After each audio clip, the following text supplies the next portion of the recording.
second graders. So today we are going to create a winter landscape. I know that this weather has been really cold and frigid, but we are going to enjoy some of the beauty of nature that comes with winter. So I find that helps me survive the cold winters. We're going to start with creating a nice big moon. And down here, we're going to create a horizon line. And remember, it doesn't have to be perfectly straight, right? And we're going to create just a few trees on our landscape, and maybe there's a few more over here. Okay. They look like mountains right now, but we'll change that in a minute. So there's our base. We're going to get started with that, and we're going to talk about value change today. The only colors I'm going to be using today are white, black, and two different shades of blue. So what I'm going to do is come out from my moon, which I want to keep white, and I want it to look like it's slowly fading into the darkness of night. So I want it to be lighter up here close to the moon, and it's going to get darker as it gets away. So how do we create that effect when we're using just something as simple as crayons? And I tell you, that's a lot easier to do with paint than it is crayons, but pressure is going to be our key. Let me give you an example. If I were to press really, really hard, that is the color I would get with this crayon. But just by decreasing the amount of pressure I'm pushing down on my crayon with, it's going to lighten the way my crayon looks. Do you see the difference there? So what I want to do on the very first, I don't want to see that behind me, so let's flip that over. On this very first path around the moon, I'm going to very lightly color out. It's almost like you're giving hair to the moon. Isn't that funny? We're going to just color out, and I like to turn my page as I go so that it makes it easier to color in the right direction. So I'm using really, really light pressure.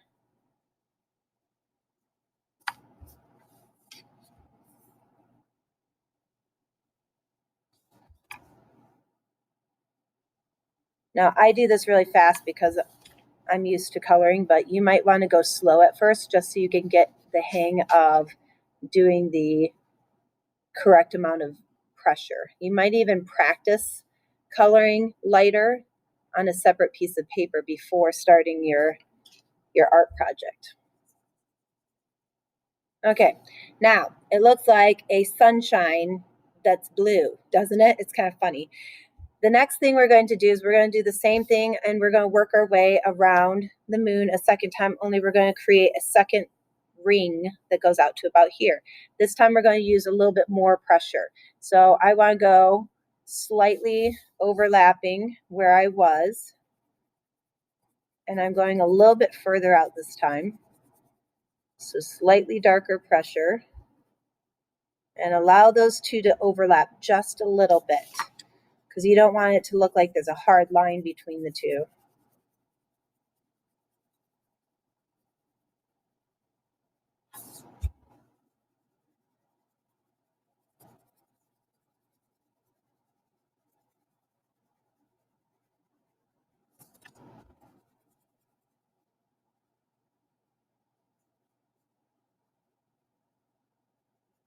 Okay. And then what I'm going to do next is I'm going to use a white crayon to make this a softer blend. If you have oil pastel, feel free to do this in oil pastel. Your blending effect will be way better. The difference is you might have to have more than a few colors of blue with your oil pastel in order to get the different rings. But the nice part is you can go over all of this with the white, and it will create a lot better blending than what you can get with crayons. But I figured I've done a lot of oil pastel videos, and I wanted to show you that you can do some really cool things with crayon too if you just know how to change up the amount of pressure you're using, and there are ways to blend your crayons too.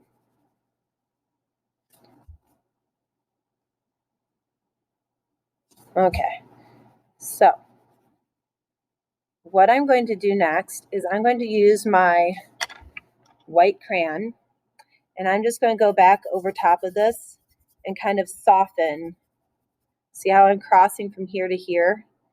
I'm going to soften that effect so that it looks like it's blending a little bit better. And you're not changing so much the value, you're just softening where the lines are meeting. So it looks nice and smooth. It shouldn't look like lots of little tiny scribbles in there. You want it to look nice and smooth.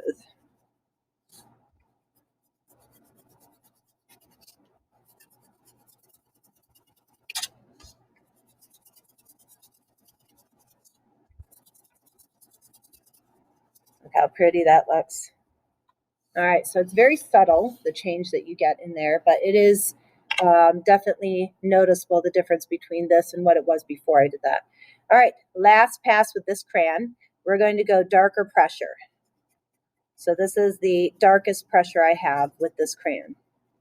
So you see how it's lighter pressure, medium pressure, dark pressure. So again, if you're not used to doing this, you might practice on a piece of paper.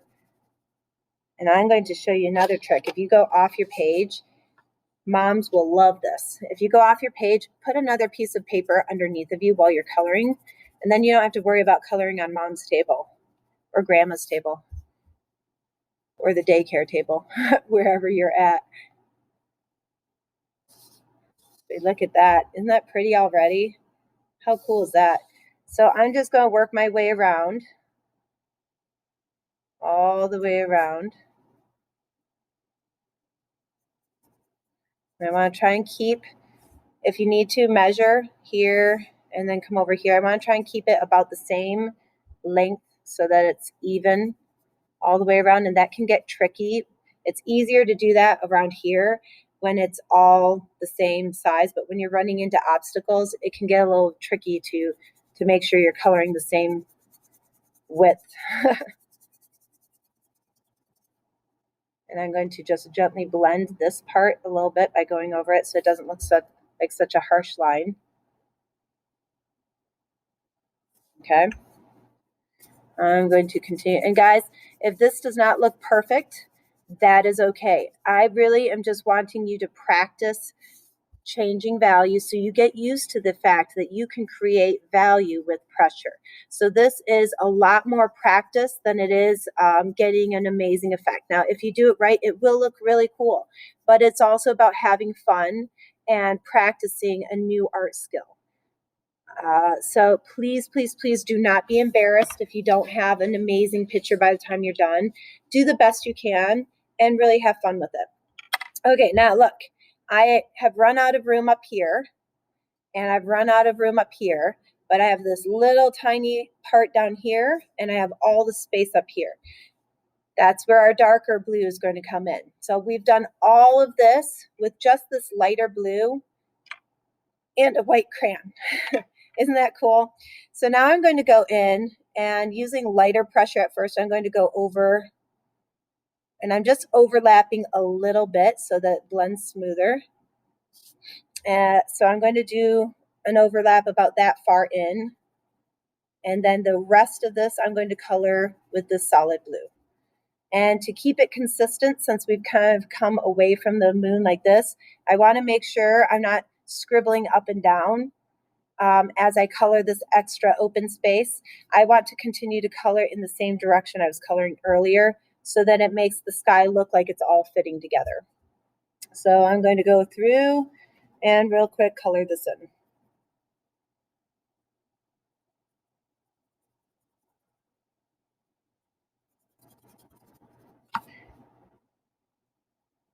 And don't forget to overlap just a little bit on that space right here.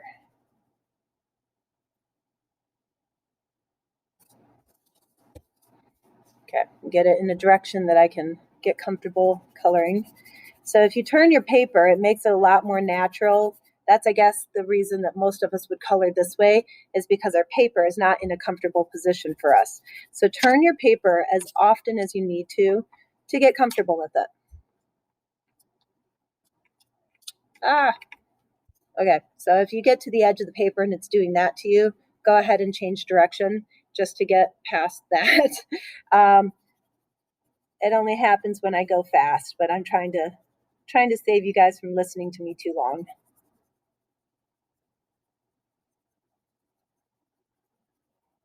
Okay. Ooh, look at that. Very cool. Okay, we still need to get our trees in. So for our trees, we're just going to come in here and do a little bit of a scribbly shape. And this is because they're mostly bark and wood showing. There's going to be some white on your trees from the snow, and then the rest of it is the wood because there's no leaves. So you can kind of come in here, and if you want to color the bottoms a little bit darker, you can. But come in here and create these little textures of just, like I'm just using line. Little tiny lines in here. Little Y's and V's and lines. Okay? Do that for both sides of your trees. If you wanted to, I'm going to give it a little more shadow down here at the bottom. If you want to, you can create more of a landscape that looks like your backyard. If you wanted to add a house or a barn, whatever's in your backyard, you can do that. Make it look a little more personal to you, or you can keep it with what I have. All right, we have one final thing. Do you know that you can actually show reflections in the, not reflections, but shadows in the snow? So I'm going to come along here just along this tree line and create a little bit of shadow off of where my trees are. I'm going to use my darker blue for this. And then also, if I wanted to make it look like someone had been walking through the snow, you could use your blue to create a path through the snow, or footprints. Footprints would just be like little dots like this. Okay. So have fun with this. I can't wait to see what pictures you guys post, and make sure you put those on Seesaw when you are done. Bye, guys.